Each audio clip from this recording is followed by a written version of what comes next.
What's up mga ka-homeboys? Ayan, meron tayong unboxing ngayon. Dumating yung parcel natin galing Korea. Korean to ng mga Beyblade pero Takara Tomy naman to. So original pa rin siya pero galing siyang Korea. Ayan since last tournament lagi kami nanghihiram ng ratchet tsaka bit sa mga kasama namin yan. Modern na ako kasi, modern na pala ako pero tagal siya dumating. So ngayon dumating na siya so hindi na kami makakapag-order ay makakapag-hiram. So meron tayong Nightmail, Terra Swing, Terranibit, tsaka Hell's Hammer ba to? If I'm not mistaken. Ayan. So meron na tayong mga ratchet na kailangan dito. Ito, pinaka-importante. Ayan. So samahan nyo ako, i-unbox natin to. Ang ating UX10 Customize Set. Excited na ako. So, ayan. Medyo na-damage lang yung kanyang box. Siguro sa shipping. Tagal din kasi nagbagyo Dapat nung nakarang araw pa ito na-deliver. Kaso nga nabagyo. Napuspone na ng postpone. Ano ba ito? Yun. Oh my G. Nice one. So unahin natin itong mga kailangan lang natin na bit, no? Ito yung blade na muna. Ito natin yung blade kasi ito yung highlight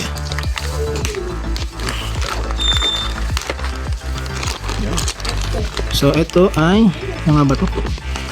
Hell's Chain, Hell's Hammer, no? Hindi ko alam pero ito sure ako may T-Rex Terranibit yan.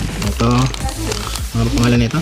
Terra Swing kasi Pterodactyl to siyempre yung ating Night Shield yung malakas na yun may ito ngayon tapos yung ating ratchet, ayan meron tayong pangalawang 160 1, 2, 3, 4, 5, 6 this one is parang mataas nga to 760 ata ay 770 1, 2, 3 4, 5, 6 yan 770 nga to.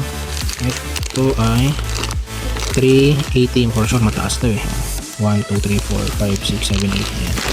Siyempre ang ating mga ratchet di ako familiar sa mga pangalan nito. Ito for sure metal needle band to dito pwede.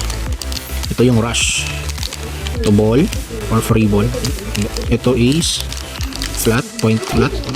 At itong rubber hindi ko alam to rubber axle ba to. Tsaka yung ating ano to tawag dito check ko na lang mamaya.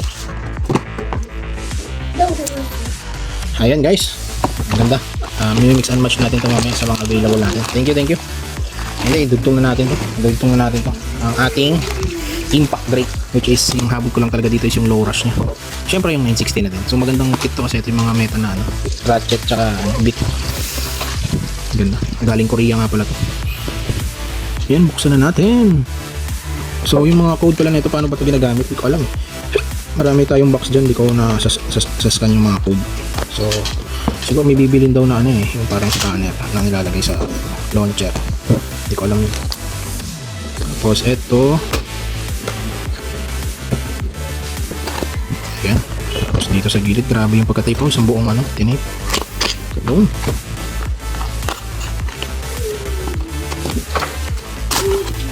ayan na boom uy may launcher pala sa kasama UX11 impact brake 960 low rush ayan may bago na naman tayong string launcher ayan syempre bubuksan na natin ito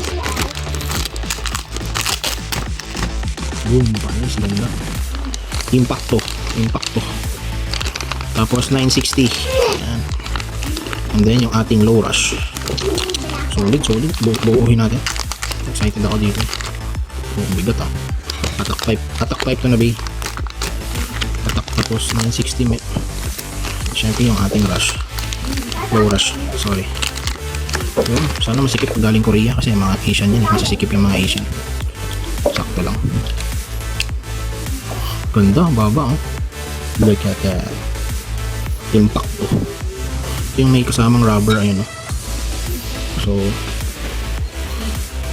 sabi dun sa video pag mga Takara Tomy daw parang full spinning din maluwag pag Hasbro daw masikip syempre laki kasi ng galing Amerika masikip talaga ito pinasok mo sa butas na pag mga Japanese sakto lang maluwag lang kasi maliit lang pero joke lang yan sabi lang nila yan ayan guys thank you yung kanyang free ripcord string launcher bago tayo mag shot tapos yung sa UX10 ayan guys salamat sa wala tayong magawa malakas yung thank you sa ulitin bibenta din pala akong Tamiya message lang